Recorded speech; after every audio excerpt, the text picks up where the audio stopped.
Quite an decision here. Last was on Shane McGUIGAN, Josh Taylor versus BARANCHYK, Saturday at the Hydro. How are you feeling ahead of the fight? Yeah, feeling really confident. You know, it's his 15th fight, but he's fighting for a world title, so he's been fast tracked so much. But you know, he's won everything up until now. You know what I mean? And he's going to win again on Saturday night. So he got a tough fight in BARANCHYK. Got a good team behind him with Freddie Roach, but it's you know, it's something that we've prepared for, and we know that he was always going to get to this world level, and he wants to be an elite fighter, so he has to get over the hurdle now and move on to bigger and better things.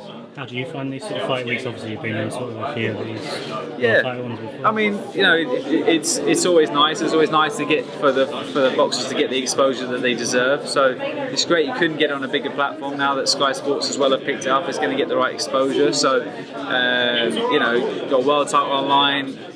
It's got Nayo Inoue and Rodriguez on the undercard.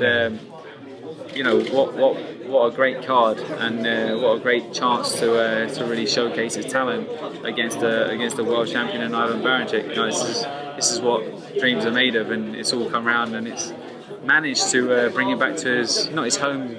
Because his home's in Ribit, it's 40 minutes away. It's a lot further than Belarus and Japan and Puerto Rico. So they've all come here and they're all on his undercard. So as it were, because he's the attraction. So it's nice. It's amazing. This is obviously the number of visits up here. I don't know what probably from like the press, even for like the Postal fight. It's a huge step up. The exposure's gone massive. You know, the fact that Japanese TV is picking it up as well. They're going to be putting so much emphasis. This can make him a global star. And you know, when Inoue boxes, people tune in and watch. And this is, him being chief support is one of the most amazing things for Josh Taylor, because he's a pound for pound one of the best fighters in the world, pound for pound, definitely top 10, potentially top 5.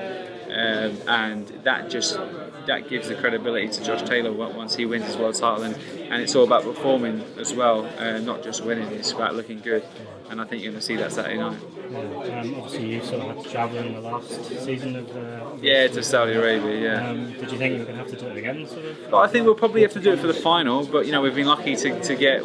Same with George. We got the first one in London, we got the second one in Manchester, and then we have to travel for the final. Hopefully we don't have to go back to Saudi Arabia, and but if it comes up and we have to go to Japan or America or wherever they choose in the final, we'll go there. It'll be a privilege for him to box.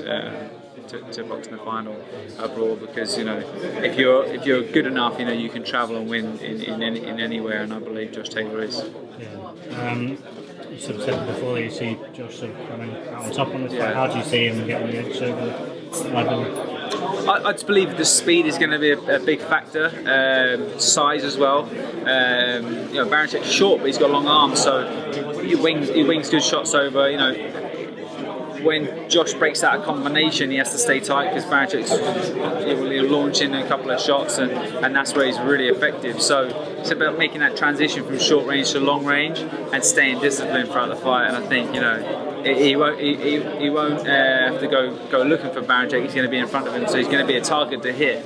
But it's just about being clever and being selective with your shots, because he is so tough and so strong. He's going to be there all night. So he's got to make sure winning round by round, and if the knockout comes, then it comes.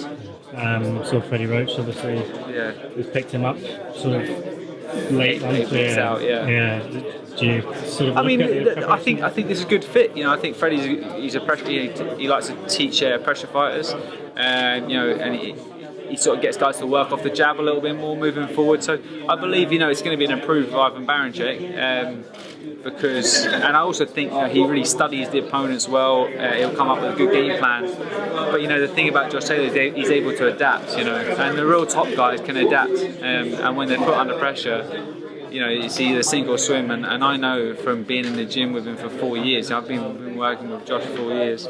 I know that he can adapt. I've had him sparring the likes of Sean Moore in the States. I've had him boxing. He's sparred Richard Comey. He's sparred lots and lots of world champions. He's even done some work with George.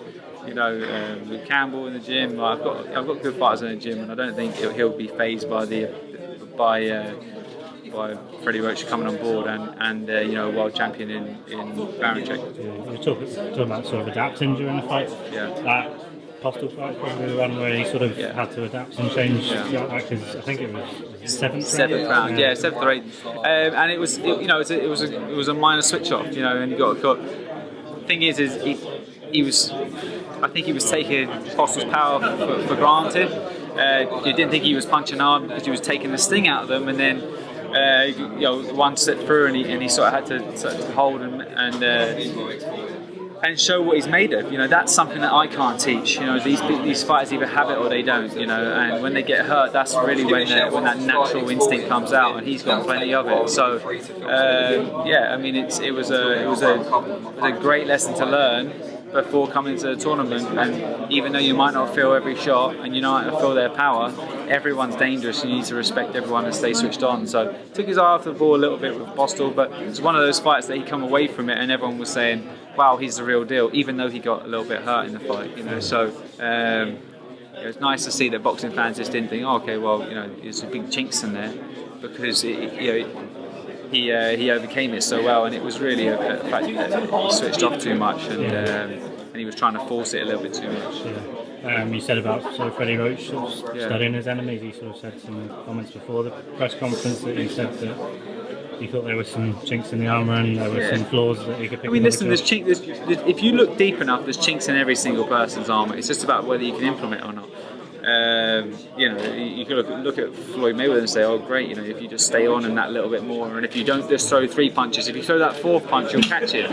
But he's had all the victories, and yeah, he's at 49 and a half. Yeah, he's had so many fights and so many people that have come up short, and you know, looking at Josh Taylor, people look at him and think, oh well, his head's quite up in the air. If you just wing that shot over there and do this and do that, you know, you can look at him and pick holes in him, but whether he'll be able to implement it or not, I don't think so. Listen, thanks for your time and best of luck in the final. Appreciate it. Thanks for your time.